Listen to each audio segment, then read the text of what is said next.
All right, we're live. I'm just gonna put a little note in the chat once you can come on camera. Okay. All right, we're live. I'm just gonna put a little note in the sweet.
Okay, welcome everybody. We actually have a special episode today. This is our different than normal time. We normally go live at noon, and with our guest today, he couldn't do at noon. And I was like, there's nothing wrong with that because it's New Year's Eve. Y'all want to party anyway. And this is going to be kind of a party, but kind of some serious business today. Are you there, Mardae?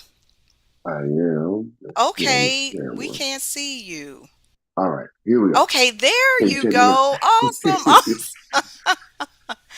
All right. Like I was saying, it's New Year's Eve and people are they in the party mode and all that stuff, right? Is that how you're Yeah. feeling today or not so much? This is a time of kind of reflection. But yeah, in years prior, this used to be a turn up time. But today I'm gonna be a little bit more pensive. But I'll have my celebratory pocket. So I'm gonna get not gonna get on here and start lying like I won't do anything. But it's not as much, not as much as I used to do. Yeah, yeah. Okay, well, let's get started. Absolutely. Welcome, everyone, to another episode of Healing is War. On this podcast, we explore the dark side and the shadows of starting or developing your healing in your spiritual journey. On each segment, we explore something that you might encounter or you are already encountering. And I will say, our guest today, Mardae, he came up with this topic. So this is so, I don't know, it's so provocative because the topic is healing is wrong and right. We often hear in the healing space, if you're a healer, you're going through healing, and we know what 2025 has presented us with. We've been literally bombed with everything. Like, I can Everything. say that, bomb, that's a word, and we often think that healing is right, correct. Yeah. That's what we're taught, like, oh, you got to do this. But when he proposed this topic, and it's an acronym, healing is wrong and right, I said, oh. So first of all, let's open it up.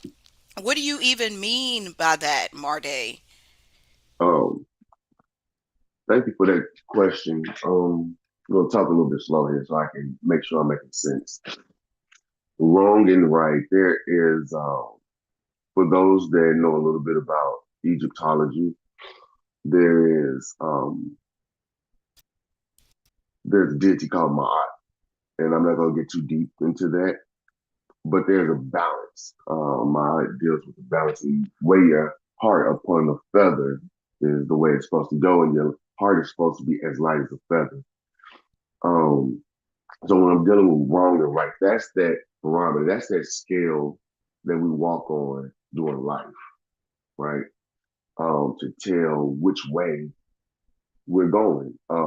Even with this podcast, there is a wrong way and a right way to do the podcast. You're not chewing gum. I'm not chewing gum doing this podcast. In mass communication, that's a no, right? To be popping gum while you're doing an interview. So there is a standard that's there. There's a right way to do this podcast. Make sure that you come on 5 minutes early, which our audience didn't see. Make sure the audio is right. Make sure the visual is right. That is the correct way in on how to conduct an interview, right? So it's that barometer, it's that measurement of if something is done um, in balance or if it's out of balance. So that's kind of where I'm getting at, the wrong and right. And when we was talking earlier, I was like, wow, when I kept on hearing war, I heard the acronym wrong and right. And that's pretty much what healing is. You taking the decisions. I think that the collage of our decisions is the quilt of our life. At the end of the day, our life comes to the decisions that we make, the left and right turns that we make. And when we look at all of that, that is a that is a whole picture of our lives, and that's how we can tell if that's a great person, if he's not so great of a person. That's how we can tell the difference between a Hitler and a Martin Luther King by the decisions that they make constantly. Hmm. That was deep right there. You said the Hitler and the Martin Luther King, because we Right, know what both because of they're them both did. right. They're both humans. They both have two eyes. They both have one nose. They have one mouth. They both have a brain. They both use their brain. That was the difference in between the two. The choices that they made when they was in front of a large amount of people, the choices of the words that they chose to use, the choices of what they chose to stand behind. Both of them were standing for their people. One said, I'm willing to take out all the people to protect my people.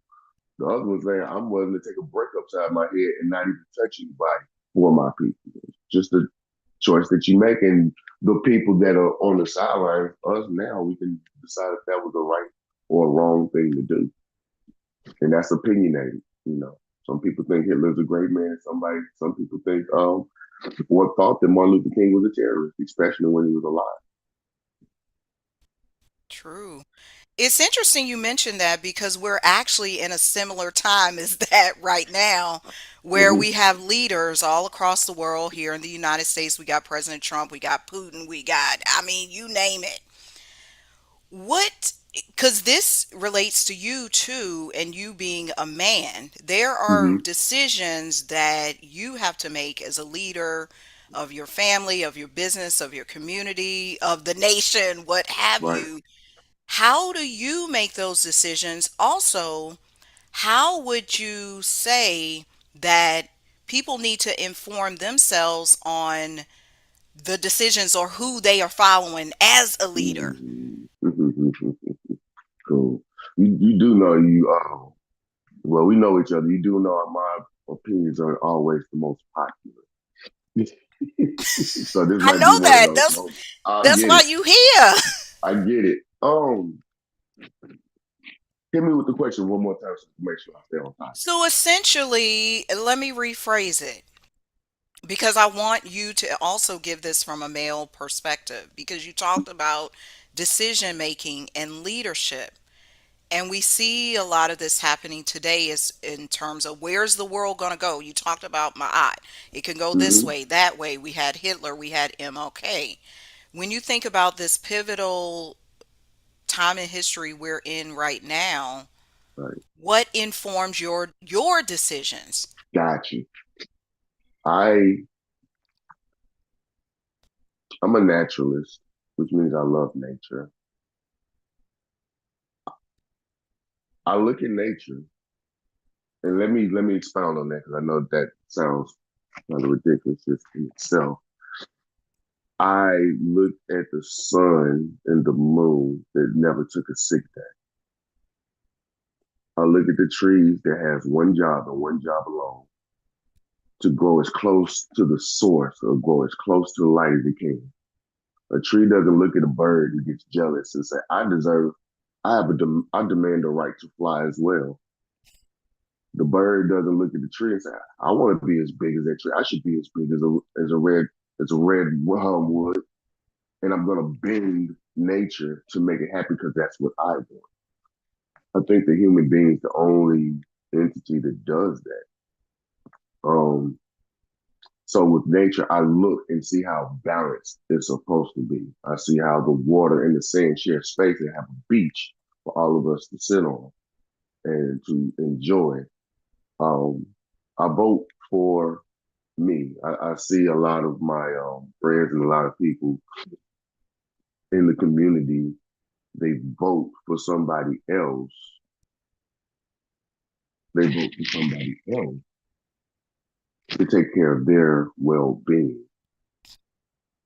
They vote for someone else to take care of their own well-being. Vote for me. People used to, I got people's feathers ruffled when I didn't vote for Kamala or Trump. People die for I this. People raised die. my All hand of on these that things. too. I was with you. Yeah, and then, how you not down with the black people? You down. One policy that she has is better than what I have for myself. I've researched Trump, and I don't think his policy is better than yours. I vote for you. I vote for you. I know you. I've had conversations with you. I vote for you to help me in the next 4 years for me to help well my family and where I want to be in life. I put more trust in you. I know you. We've had conversations outside of this podcast. I vote for the people that are in my pocket. I think we got away from that. Back when we couldn't vote, we did that. Well, I can't say me because that was my ancestors. I didn't live that reality. So let me phrase that for those who did. For the people that didn't have that reality, they couldn't vote. That wasn't even a thing. They voted for each other. They had a thing called barter systems. Oh man, we don't have no money. You know what? We'll make money. You can only spend it here with us. We made our own economic system. We was out there planting and farming every day. We voted for us. We were the snap. Hey, such and such and them got 12 kids down there. They not eating.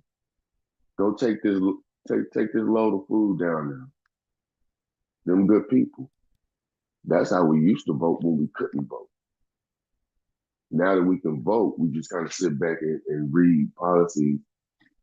And I'm still looking for a president to get exactly what they said they were going to do, especially as it pertains to our culture. I think we're almost approaching 50 presidents. Me personally, I'm looking at all 50 and I'm trying to say which one of the presidents I would have ever voted for. Mm. The only president that I would ever voted for is currently in Africa, Ibrahim Traore, but he lives in Africa. Not to say that I won't vote, but the movements that he makes, um, a male that cares about the community so much that almost 20,000 women volunteered volunteered to help build the streets, right? Because of that leadership, because somebody actually cares about the people. People doing, there's one male that's looking towards the community based off of the energy that I was talking to you about. Somebody that I feel like you have some type of we have a connect. I don't know Trump at all. I don't know Kamala Harris at all. I don't know Obama at all until they were put on the screen. I didn't even really know that, except for Trump, because Trump was banging in the '90s. But other than that, you kind of see where I'm going. Mm-hmm. So for me, we got to start for real voting for us and staying true to our word and be right. Just we can't go to church every Sunday and say Jesus is our Lord or um, all praises to Allah or Yahweh during our Sabbath hours. And then another human being comes and that is called a president does something that we don't like, might take some food, might take opportunity, and now we run for the hills. Like, wait a minute. Remember that Odulamare is the president, or Yahweh is the president. I thought Jesus was the president.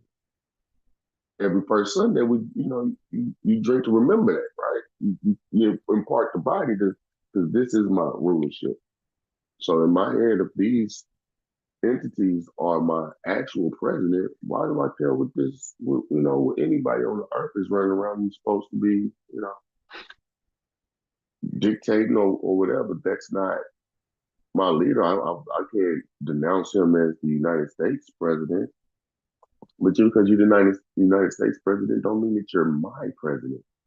I have presidents over my life, right? Even with that, as long as I'm acting righteous, I'm not driving on the wrong side of the road. I'm not hurting children. I'm not causing harm to people. I can still live within America and its rules and its bent rules because it operates on what I call right. I don't want to harm children. I don't want to harm other people without reason. You know what I mean? I don't want to do things that are considered unrighteous anyway. I don't need an American president. I don't need an American president to be self sufficient to learn how to take the acres that my grandfather had bought years ago and find out how to make something grow for him. I don't need President Trump. When I see a sister at the store and open the door for her, I don't need a president for that. Hmm. Who's the dog's president? Which ant is the president of all the rest of the ants? They don't have one and they've been working just fine. They've been on Earth longer than us. The bird still doesn't have a president. Caterpillar doesn't either. So why do we? So that's kind of what my answer is. I think when we trying to kind of lean back into ourselves and really take the actual authority. Actual authority. Now when we go to the club, we wear that authority when the club. I'm the this, I'm the that, I'm the cleanest one, I'm the baddest bee, I'm the cleanest dude. We step into that authority around each other when it's makeup time and we got our costumes on and we look dressed to the nine. But then again, one person can say, "Hey, I'm not gonna feed y'all." Oh Lord, what we gonna do now? Wait a minute, we have to keep that same energy. We're gonna either be we're going now that's the war. We're gonna be wrong all the time. We gotta be right all the time. I'm always that person. I don't care what I have on, what kind of threads I have on. I don't care what I ate that day. I'm still that entity. Or you're gonna always be, well, it's me. You can't really you can't straddle this fence. Now you have your moments. Now there are rhythms. Life is a rhythm, but you in your mind you got to stay on one side. That way you can see what the barometer is, right? If I am looking at myself as a great person or a person of statue, that comes with prerequisites. That comes with a standard, right? If I say that I'm a basketball player, that comes with certain standards. You're a basketball player. What do you mean you can't run two laps? You said you play in the NBA. You're tired after two laps. That doesn't compute under the standards that you said that you are. You're not mentally tough and you call yourself an athlete. That doesn't compute. So I think we got to get back to that and really start voting for ourselves and our own Okay, you said a whole lot about that, and I do agree with you actions. because you see, I didn't vote for nobody because I vote for myself.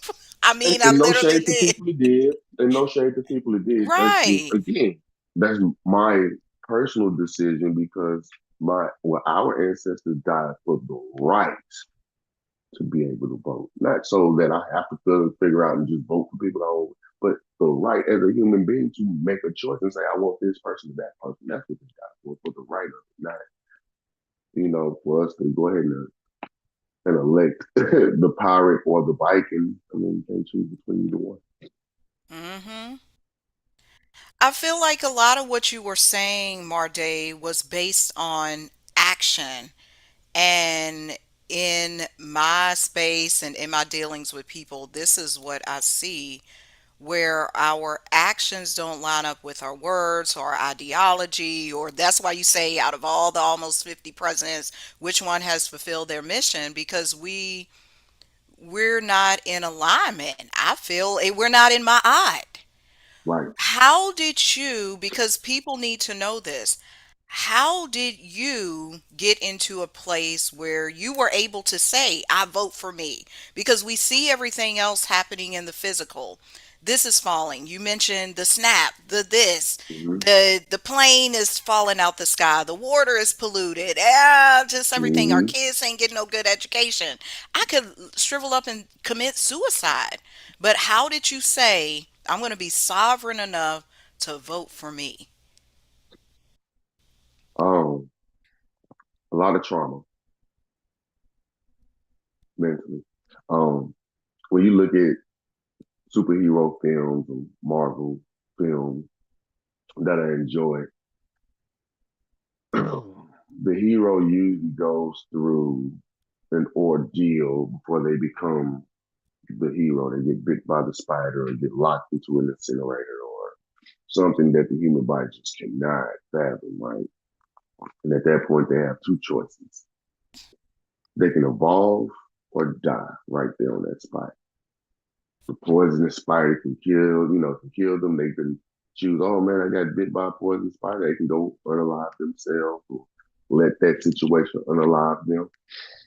I know they're fictitious characters, but follow me. But usually, what happens, there's something that mutates them, that evolves them, that turns them into something stronger than they were before.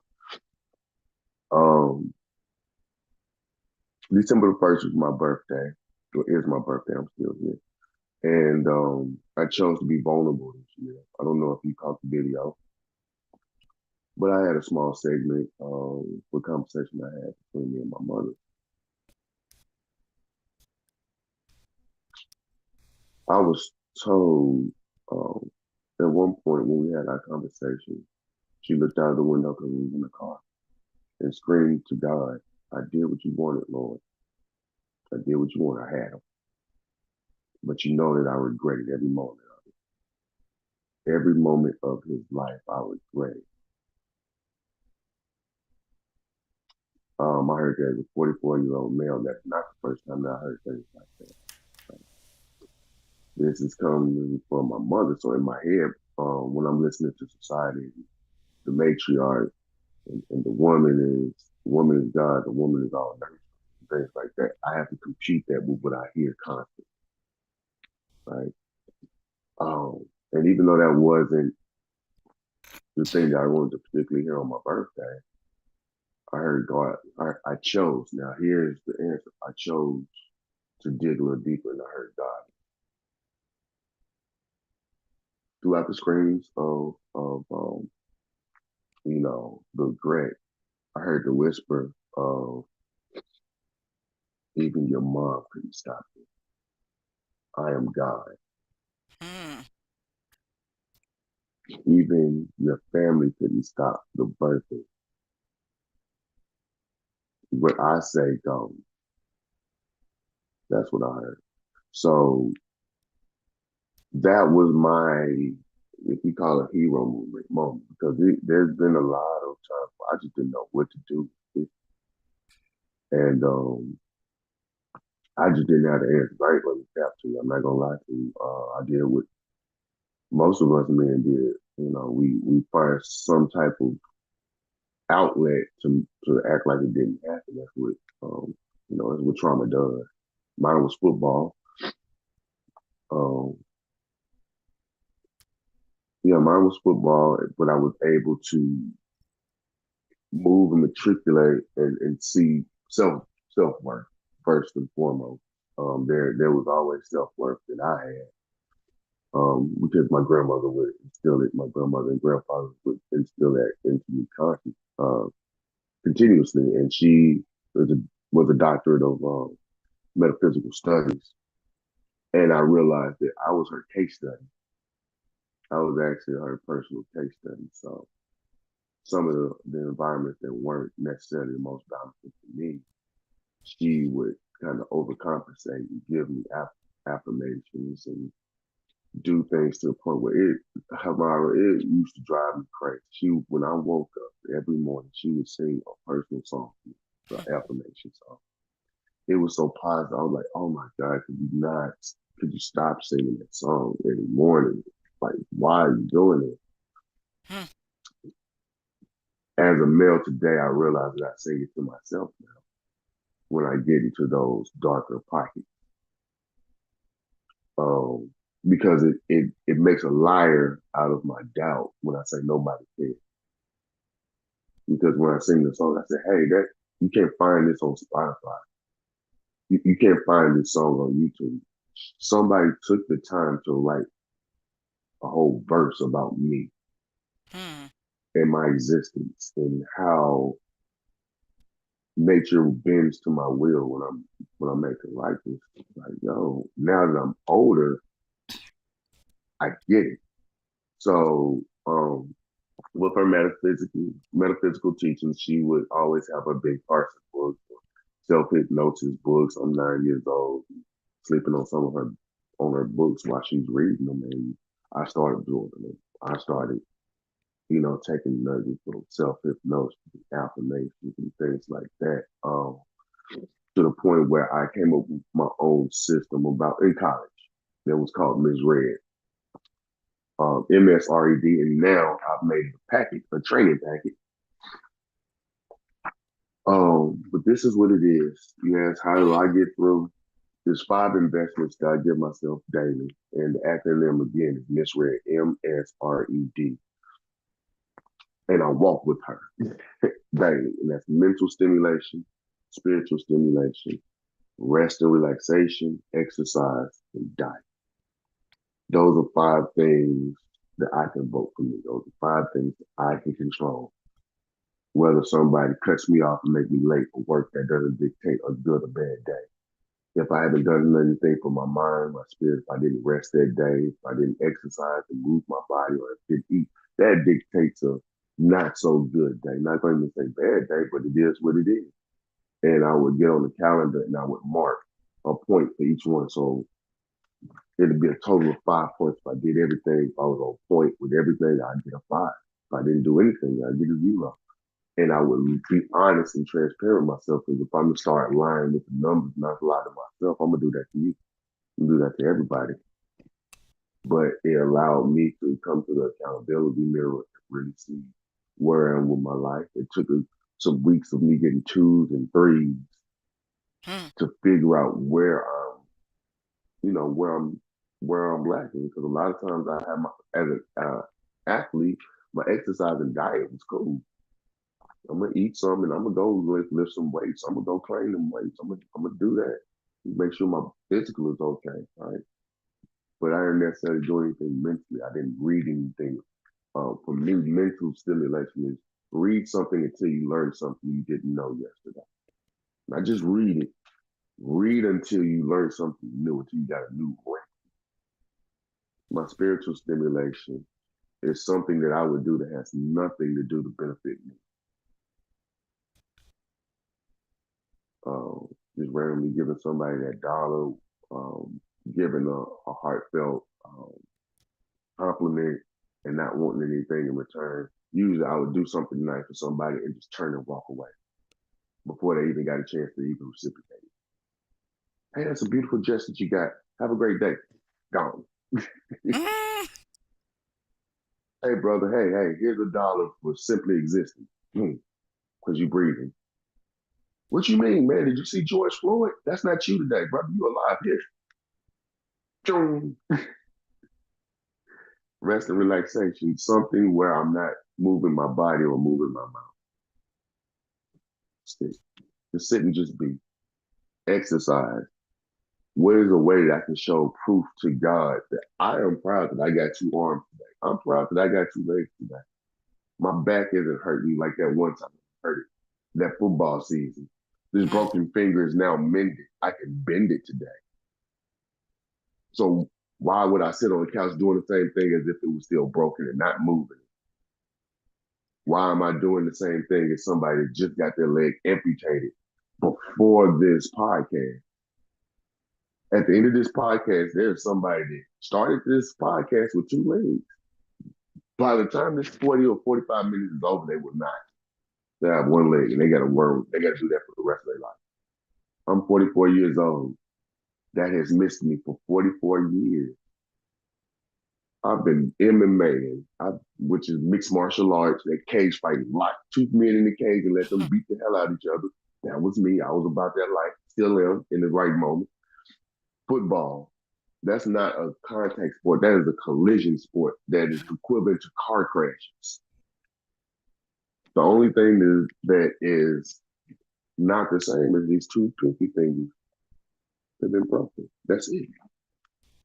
Let me honor that. Let me go do something today. Let me go do some yoga. Let me go run. Let me bike. Let me do something that humans are supposed to do so I can show the universe, hey, I'm proud. I'm glad that I have these gifts of all of my fingers and all of my toes. These are gifts. Other people look at them as body parts. These are gifts. And then the diet. How am I fueling myself? And diet is not always my food, but what type of music am I listening to? When I was scrolling, I even looked at this. What were the last 5 things that I liked? Each month, I go on my own. I'll follow myself and look at my own social media posts and look at what I was posting for the last 30 days. mm-hmm. Believe it or not, you go back and look what you would post for the last 3 months, and it'll let you know where your mind is. So these are the things that I did to combat or go to war with the environments and the situations that I was in, was walking this misread system and investing in myself to make myself more self-sufficient. Um, and it wasn't to make my life more peaceful. It's not to, and I think that might be the wrong part of healing. When we talk about wrong and right, there's wrong uh, conceptions about healing. We think once we're healed, we're going to be, just sitting in bliss and peace and just happy and smiling. You know what I mean? Smiling so big that the sun just starts to shine. That's actually not peace at all. That's not peace at all. Peace is complete balance. Peace is when we're bored. That's true peace. When you're bored, like, oh, I don't have nothing to do today. You're just sitting there, people watching, or just being mindful. That is true peace. Um, you smiling and things make you feel good. That's called happiness. That's based off of the things that happen to you. If I say, hey, Amara, as soon as we get done with this podcast, I got $1 million check that I have nothing to do with, so I'm just gonna give it to you. Your countenance might go up a little bit, right? That dopamine might start kicking a little bit, but it didn't before then. You notice that smile just happened, but it happened after I said that. So it Mm-hmm. happened that money will make you happy, but then the IRS gonna come and want to take half of it. Then you're gonna have family members that's gonna call you that you don't know. Then you're gonna get all the hey big heads. Then you're gonna get, everybody now somebody wanna sue you. You know what I mean? So does that so now you got $1 million, but are you still happy? Now you're getting all these other entities and things like that. Pieces, I'm the same whether I got $1 million or not. I am detached. I am 2 hours before the earth was made. 2 hours before God or whatever who believe in said, let there be light, or 2 hours before the Big Bang. 2 hours before that, equal, silent, dark, peace. It's not up, it's not down, it's not left, it's not right. It's just right there. I don't know if people play chess or even checkers. There's a lot of times you can't use the analogy of chess and checkers, but for this you can. The only time that that board is equal is at the start of the game. Hmm. That's it. When you move one pawn, you move one knight, you move one checker piece, there's now an imbalance. Now the opponent is trying to balance that imbalance. Now you move. Now you're trying to balance the imbalance. That's not peace. That's actually war. I'm having actions to bring that balance back and win the game. And it's okay to realize that within the healing, it doesn't bring peace, but it brings justice. And that's what people really need. We need justice to where right is restored. Right is restored. A lot of people are trying to find peace. Something may happen traumatic to them, and they looking for justice in the court system. But the happiness to override and say, hey, I got X amount of millions if you don't say nothing about it. You got you got that $1 million for you. And that dopamine hits and it's like, yeah, that $1 million, I can do this, I can do that. Now I'm happy. Now I'm happy. And they take the $1 million. They still have the trauma. They still would have what happened to them, and now they're boxed into it. I'm talking about a non-disclosure, and now you can't talk about it, or you've been. What do you mean that happened to you? But when you gave the money, you said that was okay. It's good now. You bounced now. No, you're not. No, you're not. But to get to ultimate justice, to get to justice to rectify that wrong, now I don't care about the money. I want to make sure that what happened to me doesn't happen to anybody else. That's justice. That's bringing back order. That's when you start getting into the laws of my eye, where things are cut and dry, and we can see the road that we're going on for this journey. Right? That's I think a lot of people get the two misconstrued because peace is not the peace that we're looking for is not the peace is not going to get us to where we are as a culture. And what I mean by that, my definition of peace of being bored, Mm-hmm. having nothing to do, because that's true peace. It's like, just think about it. Being bored means you have nothing to do. That means you have nothing to do. You've done everything. You went to work. Okay, I ate. My mind is good for the day. My spirit is good for the day. I have none. I have nothing. I have nothing to do. That's true peace. But having peace is, oh man, I'm not at work for 5 minutes. Let me scroll right here. Okay, let me eat up these 2 minutes by. Let me just call somebody. I just have to call somebody. I don't want nothing. I'm just calling. I'm on my break. I'm just calling. I just want to talk. That's not necessarily peace. That is being appeased. Let me get a dopamine hit. Let me get on TV. Let me get on, say, social media. And I'm not saying it like I'm Moses on the mountain. It'll get me too. If I'm not careful, it'll get me too. Ain't got nothing to do. Let me go ahead and scroll, see what's popping. And then after a while, like, yo, Couldn't you be doing something? Does that mean you have nothing to do? Nah, I forgot. I didn't do all of my misread. Let me go on and get to reading this book. Let me do this. So I'll stop scrolling. Hey, stop. I literally tell myself, hey, stop. And turn the phone over and go and pick up a doggone book. Mm-hmm. And that's the war. It's the action. It's not that, oh, I'm walking this road and I'm so righteous that nothing's coming. Nah, this is a whole battlefield. I'm looking, my head is on the swivel. This situation don't need a whole machine gun to pray. Okay, I can get through this. I can get through this with a little pistol. That's a small problem. Okay, stop scrolling to read a book. That's a small problem. I don't need to make a big grandiose, move for that. You know what I mean? Other things do. Sometimes I might look at my environment, my living conditions, and might need a bigger gun. I need to figure out how to get out of this. I need more money. I need to go research where I'm going to go. I need to figure out how I'm going to get there. Okay, that might need a bigger tool, but it's a constant action, right? All those beautiful words that we get out of Psalms in the Bible, for those that subscribe to that awesome book, we fail to realize that David wrote those beautiful words that make us feel so great while he still had blood on the sword. This is after battle, right? He's burying soldiers that he commanded. These are fathers, these are somebody's child, and they're still looking for him. And now he's in the cleft of the rock. And what he chose to do at that time was to write to God about his account for making it through another battle, right? That's kind of where we are. We're behind enemy lines and we want to, they call it the soft life. We want to be in soft life in the middle of a war. Now, life shouldn't just be hard and full of battle, but literally, how does that happen? That's like the Jewish people during the Holocaust talking about they want to live the soft life.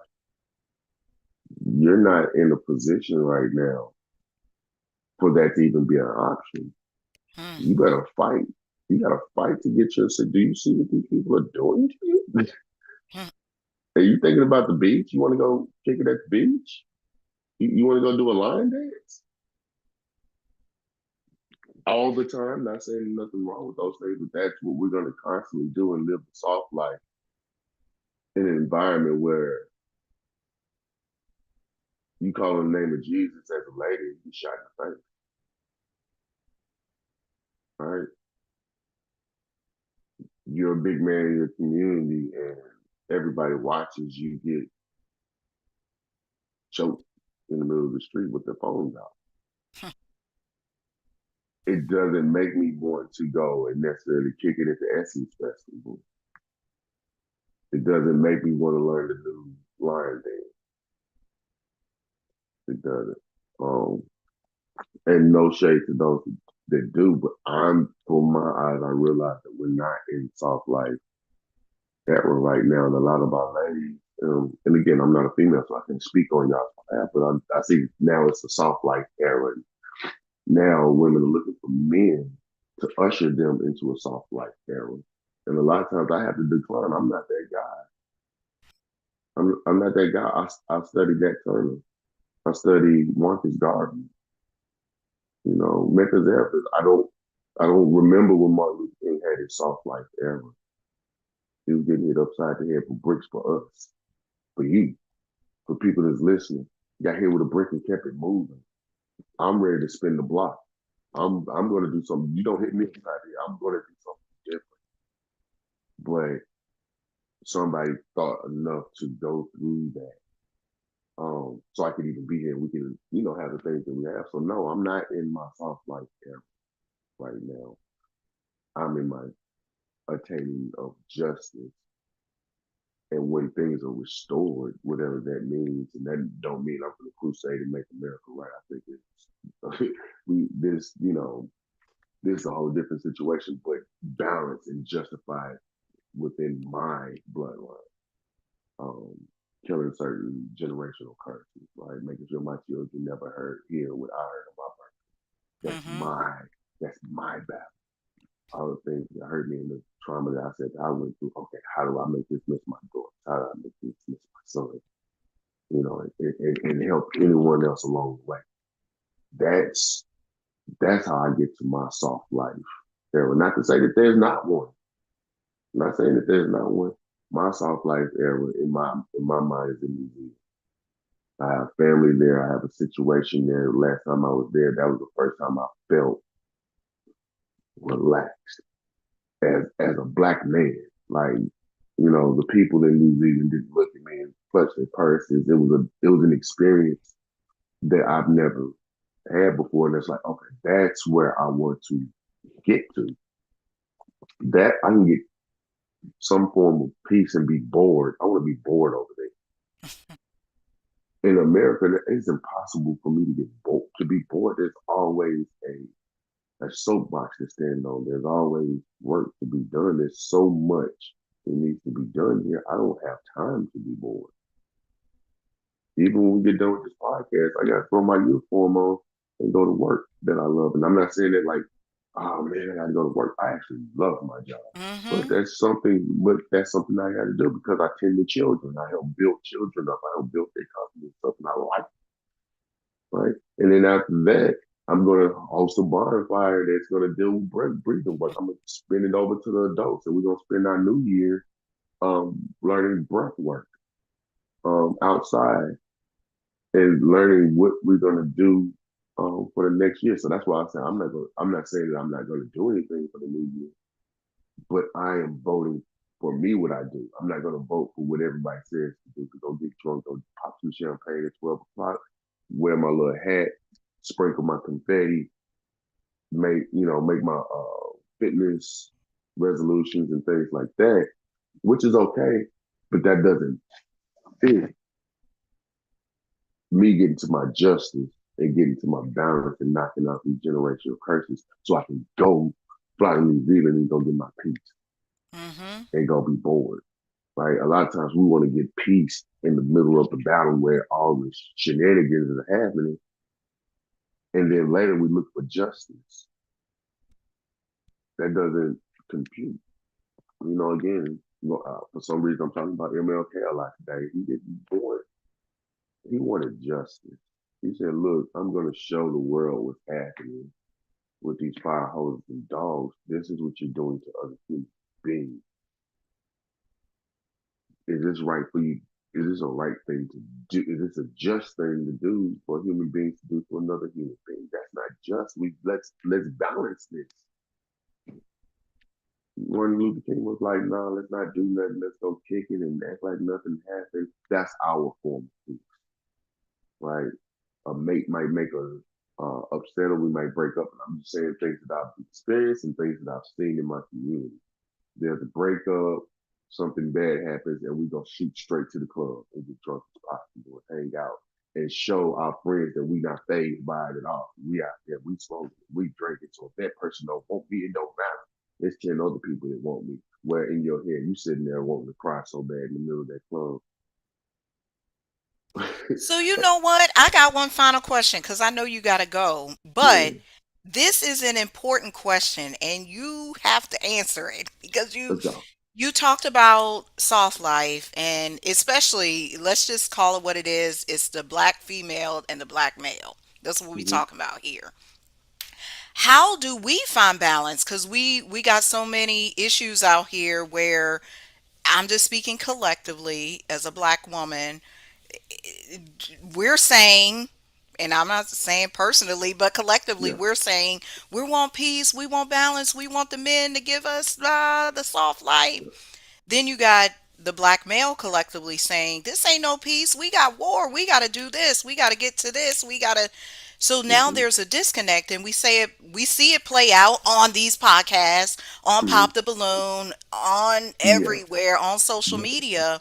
How do we restore that? Because to me, when we're at war, we have to come together and not separate and say, I want my soft life. I don't care what he's saying over there. And the men can't say, well, I don't care what she's saying over there. Yep. I don't want her. So now we Yep. got this separation. We got to bring it Right. together. I agree. My answer would be use this right here. in this right here. And I'm saying, listen.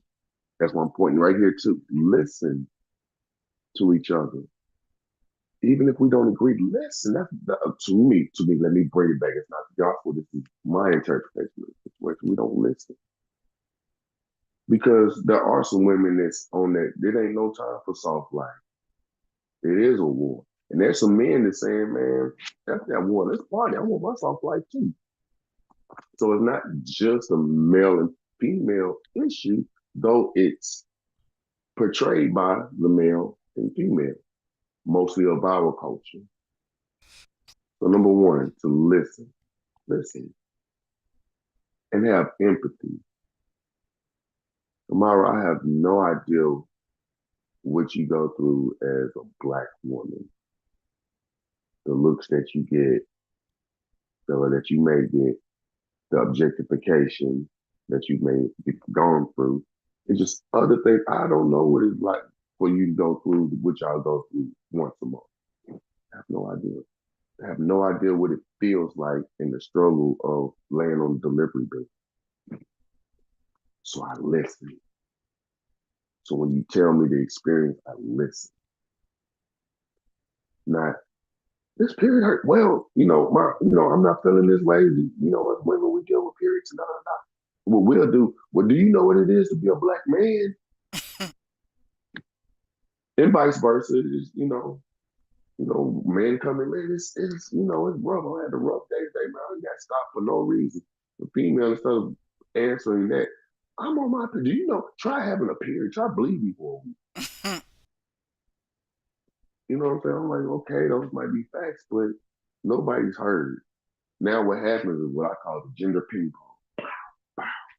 I got it rougher. I got it rougher. I got it rougher until you find out that y'all both the same damn thing. Y'all just gonna be playing ping pong. So for me, I had to become spirit. I had to become racist. That's my best. That's my best answer, and I don't mean in tone. I Yeah. mean becoming spiritually racist. I don't give a damn how black your skin is. I don't care how many calorie shells you have on. I don't care if you're male or female. I don't care about none of that. I'm looking at the spirit of your actions and what that story tells me. Because we're one race, whether we want to deal with that or not. We're all the human race. It just has different shades and tones. Hmm. So I can't get caught up in that. I got to get caught up in what you're doing. Because I would take a pale white,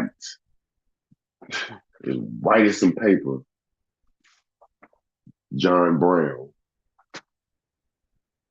slave slave abolitionist.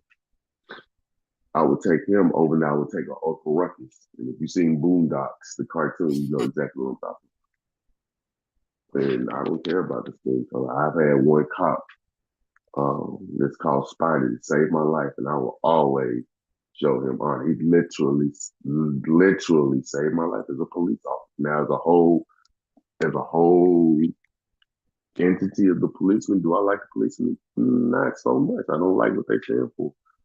Every time I will pluck him out, except for Spider. You touch him, I will come after you because of what he done for me. And I don't care about no skin tone. But that's letting me be who I am. I care less. If I see a kid on Clarksville Highway when I leave here with the little white suit, with the little white pointy hat, with a little swastika on his back, and he's standing in the middle of the street, gonna get hit in the car, guess who's gonna come out and get him out of the street? Me. I'm just built like that. And I could care less about why you saving them. Y'all can shut the hell up. That's what because I vote for me. That's what I choose to do. Because the life of a child over a doggone pointy hat,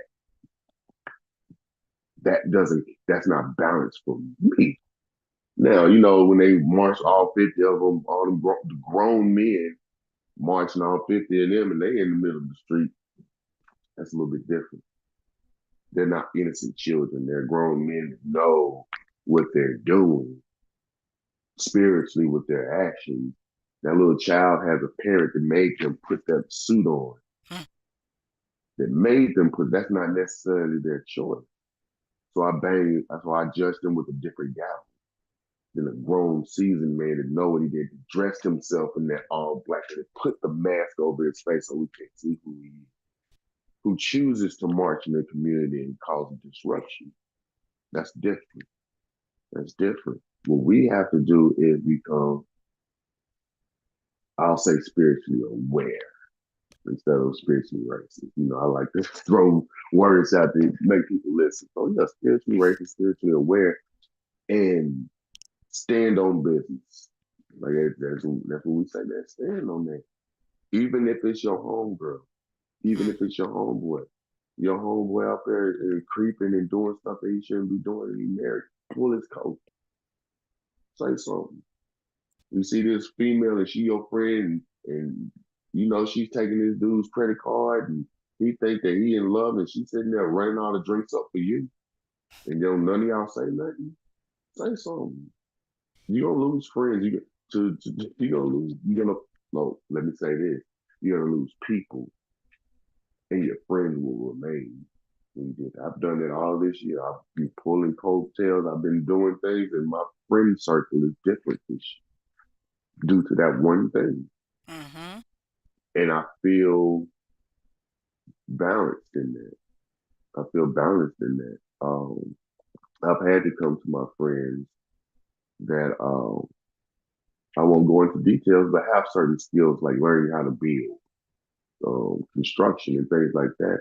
Knowing that I've been um, looking to build a healing community on my property for the last 4 years. But that said person lives right down the street, and I've been there one time. But I've had females that I met in spans of a week that hear what I have to say, and they say, "Hey, Dad, I got some boots. I can't do much, but I'm gonna come." And I'm sitting there watching these women, yes, my sisters of different shades, not all of them are black, come and donate their time. Right. And now that it's built, I'm now a nonprofit. And now my friend, once he found out it was a nonprofit, giving me the accolades and the congratulations. I was like, bro, what? And I can talk to you like that because you're my friend. And you say that we brothers, we grew up together. Well, there was times that you drove by and you literally looked at what's going on and you chose to drive away. So I have to adjust so we can keep the friendship that we currently have. I have to adjust. Same as you think. I gotta adjust how I move so we can keep the current friendship, right? So I think we have to do things like that because we get so traumatized. We just want to spray it. Everybody can get it. Everybody can get it. Be One shooting everybody up. everybody, man, we can't do that. Just because one person didn't call you back, that don't mean that all men are trash or all women are trash. It means that one person in that state of mind where they are right now, they can change next week. That's what they are at that particular time. But that's all black men, all black women. I Mm. think we got to get off of that and really get back on the scale. Really just put things back on the scale. This is however you do it. This is the way that I do it. If you want to figure out my MSRED system, like you said, you can contact me and we can do that. But outside of that, find your system. Vote for you. Vote for you, and then other people will vote for you. Okay, we're gonna end right there. I normally share soul work, but I'll put that in the comments. I'll also share how people can get in contact with you, Marday. And remember, everyone, your soul is calling you to greatness. You are a soldier. You are ready for war. Thank you again. This